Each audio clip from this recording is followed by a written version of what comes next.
So anybody who claims that the register has been manipulated is spreading false, misleading, and unsupported rumors. So we urge the citizens to ignore any such persons, be they politicians or activists or any other representative of anybody in this republic. As IEBC, we take the issue of the register seriously, and we make sure that it's only the authentic register that is being used during these elections. That, of course, goes to also the issue of identity cards. We heard through a section of the media, and we have investigated this matter, where certain politician has urged the citizens of Ol Kalou not to show up with their IDs or their passports. That is completely misleading, and that matter the Commission is dealing with it decisively. Opening and closing of the polling stations. Ladies and gentlemen, again, as per the law and our regulations, the polling stations open at 6 a.m. and they close at 5 p.m. And therefore, any station that for one reason or another that is justifiable is not open by 6 and there's a delay, we shall compensate that time which is lost and ensure that those people who turn up and who remain at the polling stations as late as 5 p.m. and they are on the queue, they'll be granted the opportunity to continue to exercise their right to elect their member of parliament.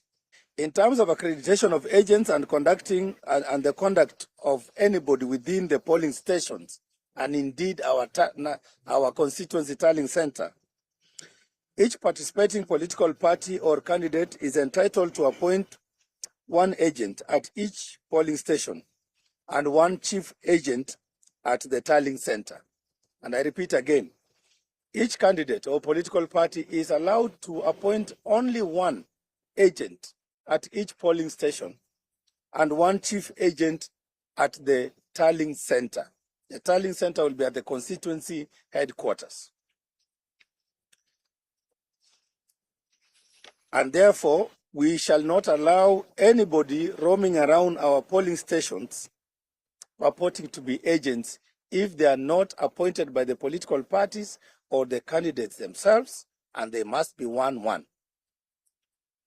And our office gives them accreditation badges.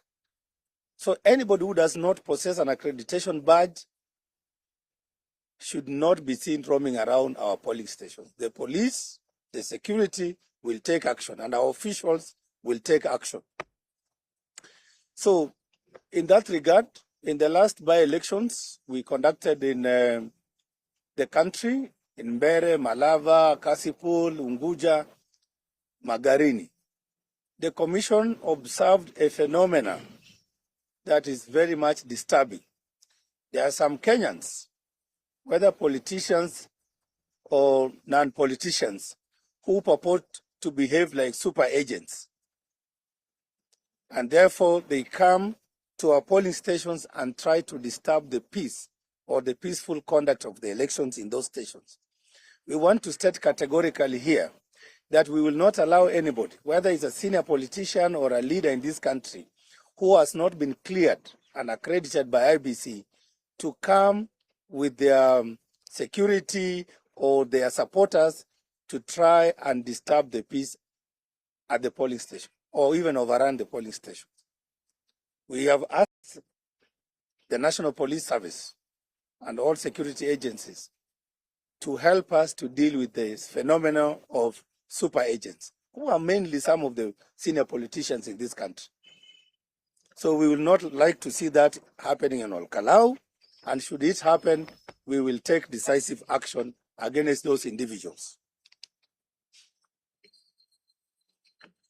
We also wish to remind that the public and members of the various political parties and supporters of the respective candidates that we shall not admit any person who is wearing a badge, clothing or symbol or any other item signifying support for a political party or candidate. The campaigns, as we have said, the campaign period ended yesterday at 6 p.m. So we do not expect campaigns at our polling stations when citizens are supposed to show up in a neutral environment to vote, cast their vote, and go home peacefully and wait for the results. So anybody who is seen in party colors or paraphernalia should be sent away from our polling stations, which should remain neutral from 6 up to 5 when we close. You heard some time back when we conducted the elections in other electoral areas, we saw one individual had taken a picture of their ballot paper after voting. They took pictures of the marked ballots and circulated it on the internet. We wish to remind Kenyans and indeed the voters of Ol Kalou that please do not take a picture of your ballot paper once you mark it, once you select the person you want to be your member of parliament.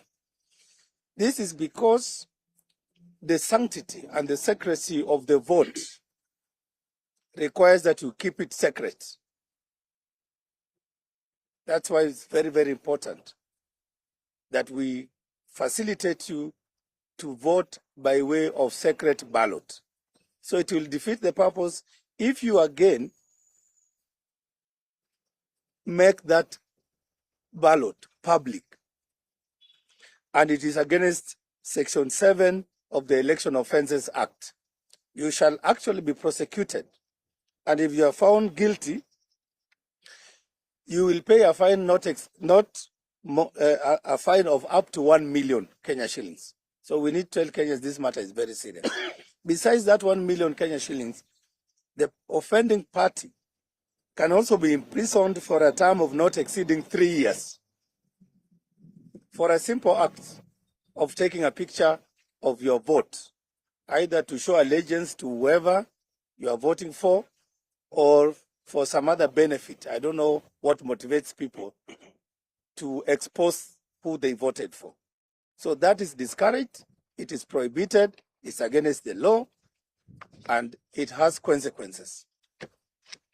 Reminds all stakeholders that the campaign has officially ended yesterday on Monday, 13th of July 2026 at 6 p.m. in line with the gazetted election timelines. And therefore, we request that any form of campaigning or engagement of voters after that time has ended is prohibited. And anybody engaged in further campaigns contrary to the laws is committing an electoral offense and is in breach of the Electoral Code of Conduct. And as a result, if we find anybody who is engaging in campaigns beyond the gazetted timeline, that person will face the consequences. In terms of the polling day activities, we wish to remind the people of Ol Kalou that all the registered voters in Ol Kalou constituency, they must turn up with their national ID cards that are valid. And for the case of the passport, they must verify and confirm that their passport is valid, it has not expired, because these are the primary documents that will be used to identify each of the eligible voter, each of the voter who is in our digital register. In terms of identification, the actual identification of the voters during that day, from morning when we open the polling stations, once you show up with your ID or your passport that is valid, we shall use the biometric means to identify and authenticate those voters. Biometric means your fingerprints or your facial features, which we have captured in our database. Because the register we are using will be the digital register that is integrated in our KIMS kit. As required by law, we have gazetted the register for Ol Kalou constituency. And that register, I wish to assure the people of Ol Kalou and indeed Kenyans that that register is secure. And we certified that register on 5th of June, 2026. So the register is published in the Kenya Gazette. It is a public document. You can access it there. And for those of you who are in Ol Kalou, the register is already displayed in each of the polling stations where you will be voting.